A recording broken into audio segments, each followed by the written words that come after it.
السلام علیکم ورحمۃ اللہ وبرکاتہ۔ الحمدللہ کفا وسلام علی عبادہ الذین اصطفیٰ، اما بعد۔ ناظرین کرام، ہم آپ کے سامنے قیمتی نصیحتوں کے ساتھ، ارشادات ربانی کے ساتھ، حضرت نبی پاک علیہ الصلاۃ والسلام کی زندگی کے ہر شعبے میں شریعت کی رہنمائی اور رہبری کے ساتھ پھر حاضر ہیں، اور ایک موضوع سلسلہ وار جو چل رہا ہے کہ ہمارے گھروں کا نظام کیسے مستحکم ہو۔ کل ہم نے آپ کو اس سے محفل میں بتایا تھا کئی حصے کر کے کہ 10 رہنما اصول ایسے ہیں کہ جو اگر شوہر اختیار کرے تو وہ گھر کا ایک باوقار ذمہ دار اور سماج کا ایک باوقار ذمہ دار فرد بن سکتا ہے۔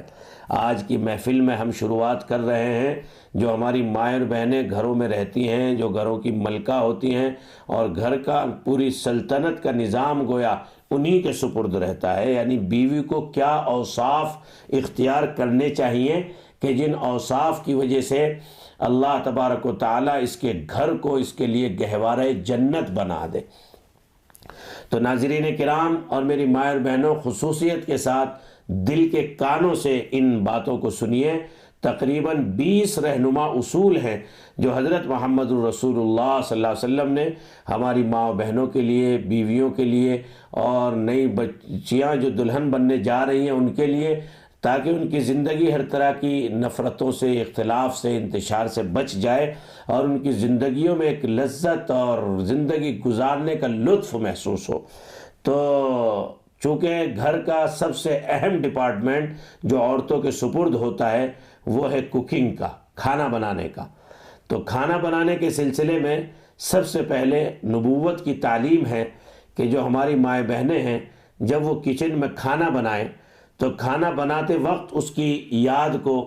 اس کی فکر کو دل میں رکھیں، اور دل میں زبان پر یا تو قرآن پاک کی تلاوت کریں، درود پاک پڑھیں، اللہ کا ذکر کریں، اور کوئی بھی ایک چھوٹا کلمہ اللہ کا، مثلا یا حی یا قیوم، یا اللہ یا رحمان یا رحیم۔ یعنی مقصود یہ ہے کہ جب وہ کھانا بنا رہی ہوں تو ہاتھ تو کاموں میں، سبزی کاٹنے میں، آٹا گوندنے میں، سالن چلانے میں، لیکن زبان جو ہے ہماری وہ اللہ کی یاد میں مصروف ہو۔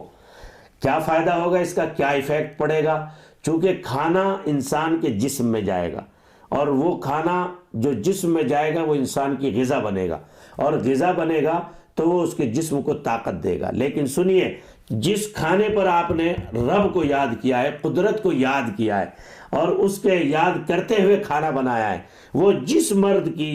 جسم میں جائے گا، جس بچے کے جسم میں جائے گا، اس کے اندر وہ قدرتی طور سے وہ خون پیدا کرے گا کہ جس خون کے اندر نورانیت ہوگی، جس خون کے اندر روحانیت ہوگی، اور جس خون کے اندر جو ہے اعمال کا شوق ہوگا، محبتیں ہوں گی، اور جس خون کے اندر جو باڈی میں جب پیدا ہوگا اور باڈی کے سرکولیشن کے ساتھ خون جب نیچے اوپر دوڑے گا تو اس پوری باڈی کو تیار کرے گا، اور اس کے دل کو تیار کرے گا کہ وہ اللہ کی اطاعت کرے، فرما برداری کرے، انسانیت کے کام آئے، اس کی زبان میں شیرینی ہو، اس کے پاس اخلاق ہو، اس کے پاس علم کی دولت آئے۔ یہ سب ذرائع اور قیمتی دولتیں ملیں گی کس کی برکت سے؟ اس کھانا کھانے کی برکت سے کہ جس کھانے کو آپ نے ذکر کے ساتھ بنایا ہے۔ حتی الامکان اس بات سے پرہیز کیجئے کہ اپنے بچوں کو، جو آج کل کے فیشن کی ڈشز باہر کی چل رہی ہیں جن کے حلال اور حرام ہونے کا بھی کوئی یقین نہیں ہوتا، عام طور سے میکڈونلڈ ہے، اسی طرح سے پیزا ہٹ ہے، اور دیگر جو اس انداز کے ہوٹلز کھلے ہوئے ہیں، عام طور سے اپنے بچوں کو باہر کا کھانا کھلانے سے بچیے۔ اس کے بڑا برا ایفیکٹ انسان کی طبیعت پر، اس کے دل و دماغ پر پڑتا ہے۔ اور حضرات صحابیات کی یہ سیرت ہے کہ وہ جب کھانا بناتی تھی تو اپنے دل کو، اپنی زبان کو اللہ کی یاد میں اور اس کے ذکر میں مشغول رکھا کرتی تھی۔ ایک صحابیہ ایک عورت کے یہاں آتی ہے کھانا بنانے کے لیے، ان کے تندور پر روٹی بنائی اور قرآن پاک کی تلاوت کرتی رہی۔ جب وہ روٹی لے کر کے چلنے لگی تو یوں کہنے لگی، لو بہن، روٹیاں بھی بن گئی اور ہمارے 3 پارے بھی قرآن پاک کے مکمل ہو گئے۔ ایک بزرگ کی دعوت کی پاکستان میں، ایک آدمی نے جب وہ کھانا پیش کیا گیا، کھانا دسترخوان پر رکھا گیا، تو وہ آدمی کہنے لگے حضرت آپ کے لیے جب یہ کھانا بنا ہے تو ہماری بیوی نے، اس گھر کی ملکہ نے الحمدللہ 25 مرتبہ سورہ یاسین شریف کی تلاوت کی ہے۔ آپ اندازہ لگاؤ کہ سورہ یاسین شریف دل ہے قرآن مقدس کا، اب وہ عورت اس کھانا بناتے ہوئے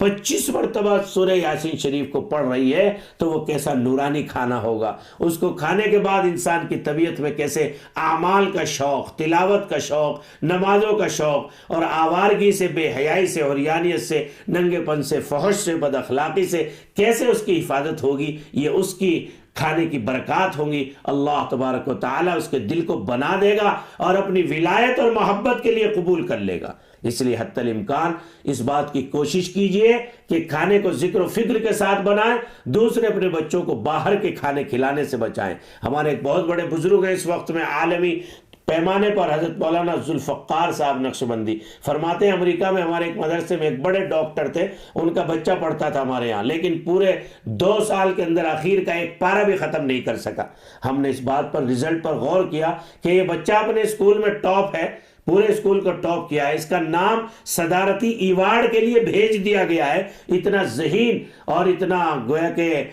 مائنڈڈ بچہ ہے اور اتنا ٹیلنٹ اس کے پاس ہے، آخر یہ قرآن پاک کو اتنا سلو اس میں کیوں پڑھ رہا ہے؟ جب ہم نے ان کے والد کو بلایا، ان کے کھانے کی ترتیب معلوم کی تو پتہ چلا جو چھٹی کے دن تھے ان میں والد جو ہے اپنے بچوں کو، اپنی فیملی کو لے کر کے جاتے تھے باہر ہوٹلوں پہ، اور جو آوارگی اور وہاں کی جو ننگا پن، اس کے سامنے جانا، کھانا، اور وہاں کی جو کئی ریسٹورنٹ کے انہوں نے نام لیے، ان کے کھانے کھاتے تھے۔ ہم سمجھ گئے تو ہم نے کہا کہ آپ اگر ہمارے بچے کو، اس بچے کو یہاں پڑھانا چاہتے ہیں تو ہم سے ایک وعدہ لیجئے۔ انہوں نے کہا، ڈاکٹر صاحب نے کیا وعدہ، بڑے دیندار ذہن کے تھے، انہوں نے کہا کہ میرا وعدہ یہ لیجئے کہ آپ اس بچے کو ہمیشہ جو بھی کھلائیں گے بہتر سے بہتر اور قیمتی سے قیمتی چیز، لیکن اپنے گھر میں کھلائیں گے، باہر کا ہوٹلوں کا کھانا نہیں کھلائیں گے۔ انہوں نے وعدہ کیا، پرہیز کیا، اس کا یہ اثر پڑا طبیعت پر کہ ایک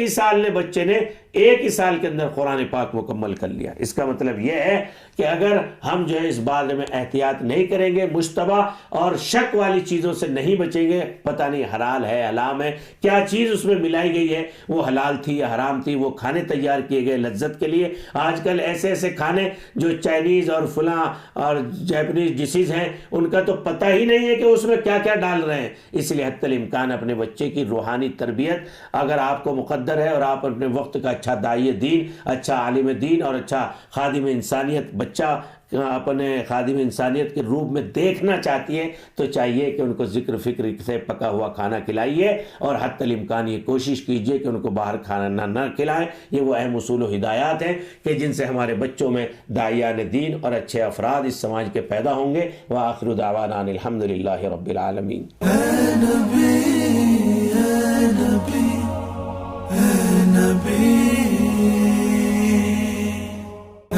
نبی